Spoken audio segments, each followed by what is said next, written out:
South Korea's Yonsei University hosted the 6th Global Engagement and Empowerment Forum on Sustainable Development from March 14th to the 15th. And this year, under the theme Reboot the SDGs, Reset Our Future, the two-day event shed new light on the challenges of implementing the Sustainable Development Goals and covered topics ranging from AI and climate change to human rights and development cooperation.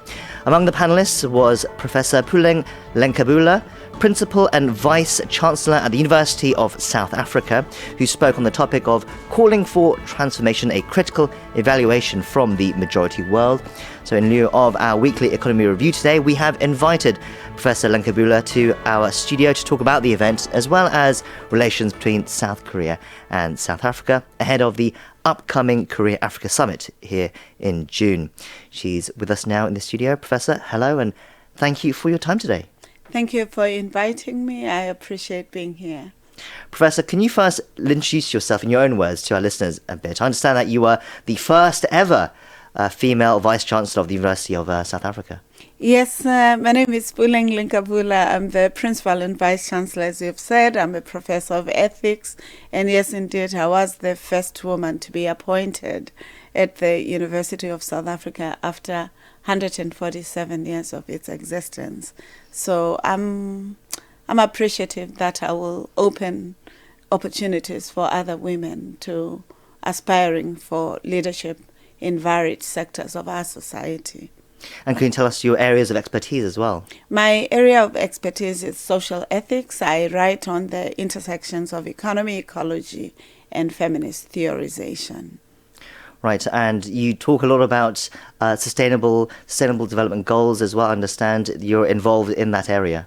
Yes, the sustainable development goals have been quite important global aspirations around the developmental interventions that our world should be taking. They are 17 in number. They span from overcoming poverty, hunger, or education, issues of financing for development, and more. The question, though, around the sustainable development goals is the fact that they've been universalized. They're somewhat seen as a monolithic approach to solving the questions of development in the global arena. And my engagement at Yonsei University was really to say, perhaps we need to look at the sustainable development goals from a lens of the majority. In this instance, I'm thinking around the Global South as the base for youthful dividend, where majority of young people in universities, in society, who are part of the human resources capital in the global arena are allocated. But it's also about the world is quite, the wealth of the nations or of the world is distributed quite in asymmetrical ways, where at least 40 individuals or less than 100 individuals own at least over 60% of the world's wealth. And the question is, are the SDGs taking into cognizance some of these contextual contradictions? And how then do we look at the contextualizing the interventions instead of just a universal approach? So these are some of the critical areas that I was raising. The perspectives of women who form the majority in many society of people whose work is not remunerated or who are not counted when we project the GDP of different countries. So those are the lenses that I think are quite integral for any analytical approach into appreciation of the SDGs. Right, so these were some of the ideas that were explored at this event, the Global Engagement and Empowerment Forum on Sustainable Development. Can you tell us a bit more about the event as well, and what drew you to it? Yes, I think I'm quite excited about the Sustainable Development Goals. I think it's very important efforts that society and multilateral systems or organizations are thinking about. So I was drawn to the fact that Yonsei University, as a university that we aspire for partnership with, was hosting this important event. But I'm also excited because I need to understand from the perspective of an African leader how we look into the implementation processes. To a large extent, like a university setting, the Sustainable Development Goals have been projected like ideation of just ideas. The actual implementation processes or the financing therein required is what has been its Achilles heel. So if you think about it, we are now extending the Sustainable Development Goals accomplishments to 30 years later. And before then, we had the Millennium Development Goals. So we're constantly shifting the areas that should have actually been the priorities for the global arena or its developmental futures, I suggest. Sure, these are the things you talked about in your panel. As we said, once again, it's called Calling for Transformation, a Critical Evaluation from the Majority World. First, can you tell us a bit more about this term majority world as well? And secondly, how was your talk received? What did people take away, do you think, from the event? I was quite excited that the students, Yonsei students, the youth and young adults, consisted of the majority of participants in the session, the panel session that we're in. Because I think these are the critical force, the agents of change, the people whose future they must contribute towards. So my contribution was really to inviting them to investing their critical ideas as partners in ensuring that the Sustainable Development Goals are real for them. So if we are saying islands are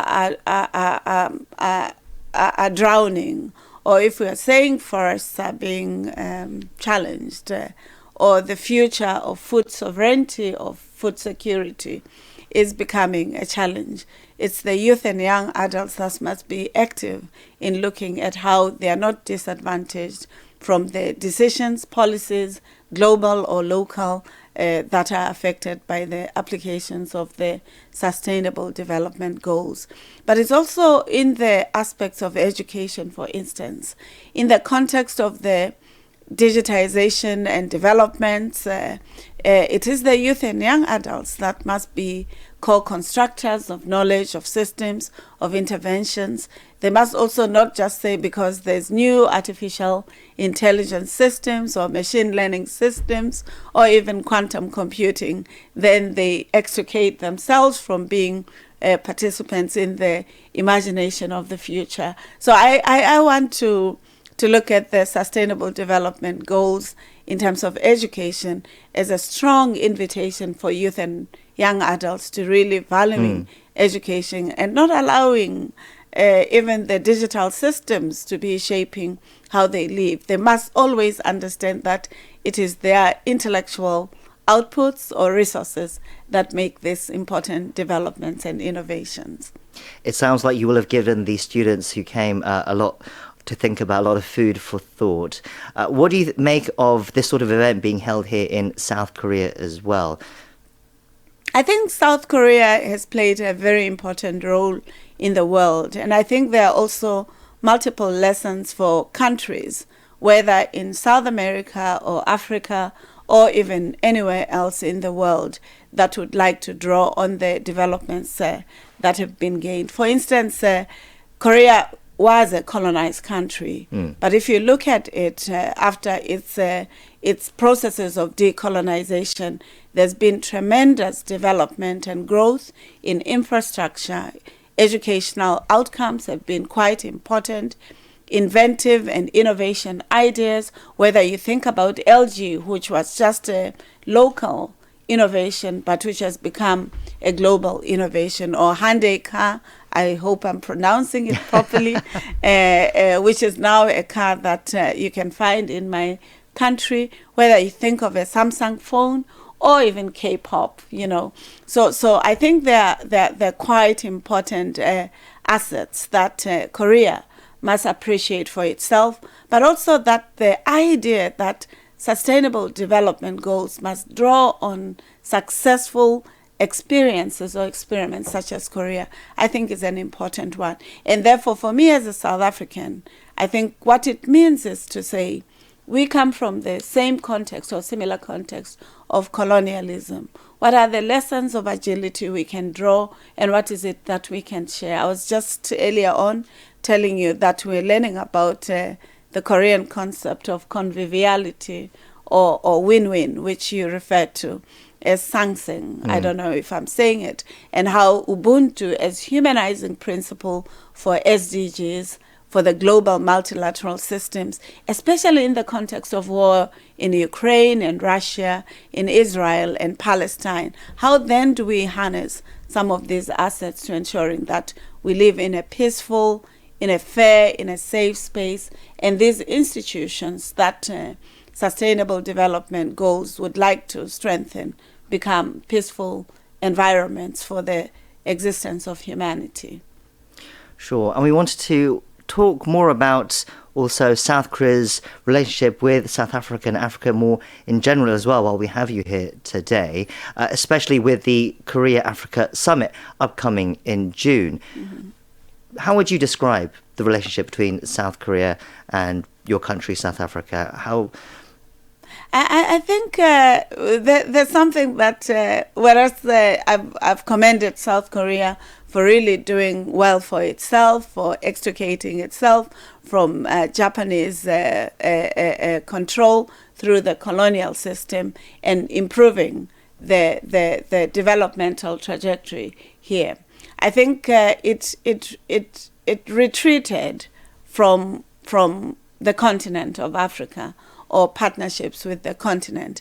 Instead, the relationships were only trading relationships. I'm very appreciative that in June there will be engagement between South Korea and countries from the continent, which are not homogeneous. They are quite heterogeneous themselves. However, it signifies a bold step into a continent that has a lot to offer. As I said, there's a youthful dividend, there's biodiversity in the continent. When we compare ourselves with any region, pollution is not our major challenge, even though it may be in some areas. There are really great natural resources that are available and which are relevant for inventive opportunities or developmental outcomes. So I'm seeing this as an important arena for exploring how South Korea and the continent of Africa, or the different countries from the continent, can partner for development and can aid in the advancements that Africans would like to shape or co-construct with Koreans. So I'm quite excited about it. Sure. You've been to Korea several times over several years. So you have appreciation perhaps of Korea now. But when you're in South Africa, what perceptions are there of South Korea at the moment? I think, as I said, a lot of people are appreciative of the developments, but a lot of people think Korea is an insular, somewhat culture. Okay. There's also an appreciation that Korea uses its language, Korean, as a language of science, of research, what you use for teaching in your university system. And I think that's why perhaps you have the best outcomes in terms of research and innovations, precisely. So there's great appreciation that you value your language as an important asset in the development of your society. Okay, and then... And music, K-pop, drama. Oh, also, people think Koreans are beautiful. There's something about, can you get me some skin products from Korea? So there's really multiple, whether culture, whether hardcore science or innovations, or I think these are quite critical areas that they're quite appreciative about. Your democracy is quite strong. Your solutions when corruption is experienced in governance systems is quite strong. So I think those are some of the issues that people also appreciate. Right, so it seems K-pop and Korean dramas and K-beauty has reached the shores of South Africa as well. But still, what more areas do you think the two countries can cooperate more? What areas would you like to see more cooperation between? I'm very appreciative because in the varied visits I've made to Korea, I've also witnessed great improvements in infrastructure. I'm hopeful that this could be one of the critical areas of partnerships between African countries and South Korea, particularly the interface of infrastructure with digital systems. I think that's one of the great areas. The second aspect, that your universities are highly competitive. As a principal and vice-chancellor, in your context, you call such presidents of university. I'm committed to partnership on research, on innovation, and on exchange of students from South Africa to Korea and Korea to South Africa. Why? It's quite important because whereas your universities are competitive, we are the first university in the world, not just in South Africa or in Africa, which created the open distance education model that has become very important, especially in the aftermath of COVID-19. When almost everybody had closed their universities, UNISA was functional, like there was no challenge, except the fact that they had their students struggling from COVID-19. So I think it's a model that has withstood the test of time. We have also Open University in the UK drew from this model. So it's a model that seems to be the best. I'm hopeful that that could also be another arena of exchange. Issues of aviation, marine sciences, given that you are somewhat an island, if not an island, Sure, but surrounded by the sea. We are surrounded by the Atlantic and the Indian Ocean, what some call Africa Ocean, because of the distance it covers for Africa. I think there are great prospects for looking into those aspects. And finally, people-to-people exchange are always the best encounters and partnerships that would be resonant for the flourishing of Korea, as it would be for the flourishing of African countries that may want to have partnerships with yourselves. And If I was a diplomat, I'd say, oh, military and others, but I'm not a diplomat. I'm more an academic. I would like more the social, economic, and transformative agenda that enables humanizing global arena and peaceful coexistence. Indeed. As a quick final thought as well, you've mentioned it already, the upcoming Korea-Africa Summit in June, but can you just say a bit more about what you hope from the summit as well? What more would you like to see? I would like to hope for an equilibrium, a sense of openness, that there are resources that Korea or resources that Africa will bring to the table, that such a partnership model must not be hierarchical or laced with the contradictions that the Euro-America relationships, prior Euro-America relationships, whether with Korea or with Africa, that are asymmetrical would ensue. So I'm hopeful, and I hope that Koreans and Africans will imagine a better future and contribute to strengthening multilateral relations in the global arena. Well, we are out of time, so we're going to have to end it there. But it was an honour to have you in the studio today, and we appreciate you discussing these issues with us. We've been speaking to Professor Puleng LenkaBula, Principal and Vice-Chancellor at the University of South Africa. Thank you once again for your time today. Thank you very much. I appreciate having been your guest. Thank you.